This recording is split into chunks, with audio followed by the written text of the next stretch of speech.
प्रिय विद्यार्थियों, हमने पिछली बार एलिफेटिक और एरोमेटिक एमीन बनाने की विधियों के बारे में कुछ बात की थी। उसके कंटिन्यूशन में ही हम आगे एमीन्स बनाने की विधियों का और देखते हैं। तो एमीन्स बनाने के कंटिन्यूशन में ही एक विधि है कर्टियस अभिक्रिया द्वारा। तो कर्टियस क्रिया में क्या होता है, एसिड एजाइड काम में लिया जाता है। एसिड एजाइड होता है RCON3 और RCON3 को जब गर्म करते हैं तो यहाँ से नाइट्रोजन का मॉलिक्यूल निकल जाता है और यहाँ बन जाता है ये RCON। ये नाइट्रीन है, एसिल नाइट्रीन जिसे कहते हैं, और असंतृप्त यौगिक है, अस्थायी यौगिक है, क्योंकि यहाँ पर देखिए नाइट्रोजन की वैलेंसी सफिशिएंट नहीं है। तो अस्थायी यौगिक होने के कारण इसमें रीअरेंजमेंट हो जाता है, पुनर्विन्यास हो जाता है, और यहाँ से ये R एल्काइल ग्रुप नाइट्रोजन की तरफ आ जाता है और ये बन जाता है RNCO, जिसे आइसोसाइनेट कहा जाता है। RNCO आइसोसाइनेट, ठीक है।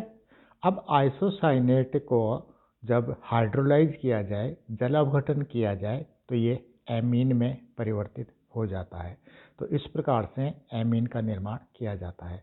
यहाँ पर एमीन जो बनेगा वो प्राथमिक एमीन होगा।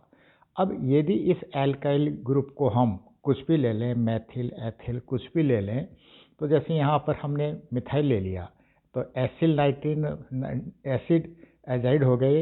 एसिड एजाइड को जैसे यहाँ पर मैथिल ग्रुप लेके इस रिएक्शन को दिखाया, देखिए, तो मैथिल एमीन बन जाएगा।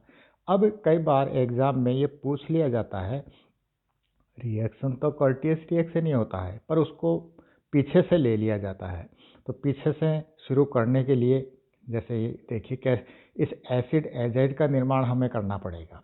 अब एसिड एजाइड का निर्माण करने के लिए हम शुरुआत कार्बोक्सिलिक एसिड से कर सकते हैं। कार्बोक्सिलिक एसिड होता है RCOOH, और RCOOH की जब PCl5 से क्रिया कराई जाती है तो RCOCl बन जाता है प्लस POCl3 और HCl हो जाता है। ओके, तो जो कार्बोक्सिलिक अम्लों को एसिड क्लोराइड में परिवर्तित किया, उसकी क्रिया अब सोडियम एजाइड के साथ कराई जाती है।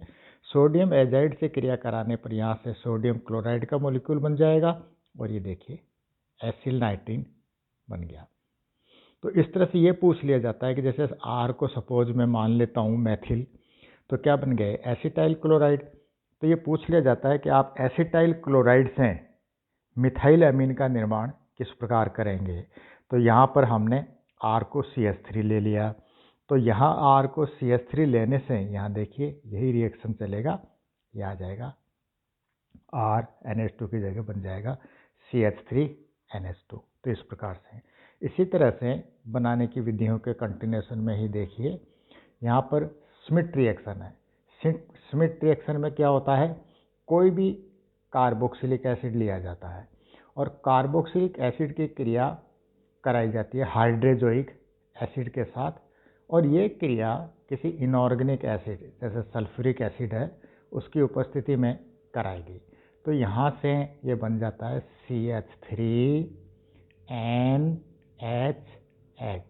CH3NH2, यहाँ से नाइट्रोजन का मॉलिक्यूल निकल जाता है और ये कार्बन डाइऑक्साइड में परिवर्तित हो जाता है। अब यदि यहाँ पर हम एरोमेटिक एमीन बनाना चाहें तो CH3 की जगह पर हम C6H5 ले लेंगे, बेंजोइक एसिड। इसी तरह से जो हमने कर्टियस रिएक्शन है उसमें भी हम इसी प्रकार का कर सकते हैं।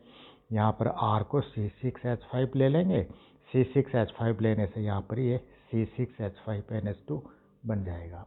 तो इस प्रकार से एमीन का निर्माण किया जाता है। तो मुख्य मुख्य विधियाँ यहाँ पर ये हैं।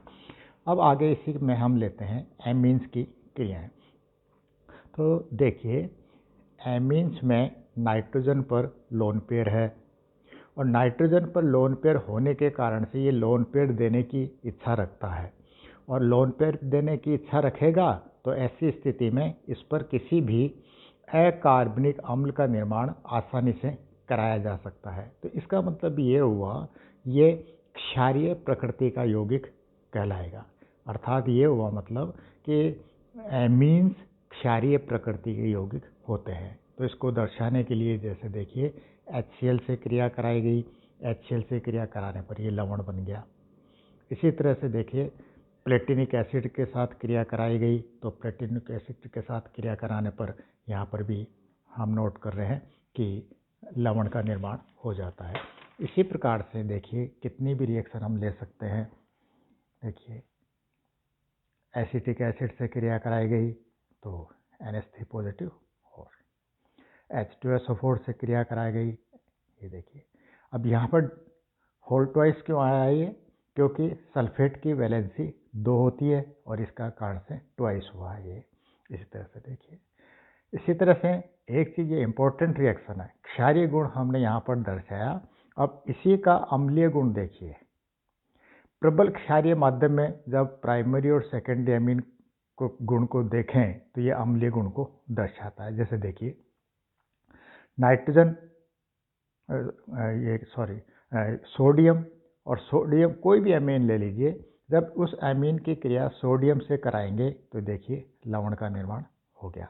तो इस प्रकार से हम ये देखते हैं कि ये अम्ल और क्षार, अर्थात हम ये कह सकते हैं कि ये उभयधर्मी यौगिक के रूप में काम करता है। ओके।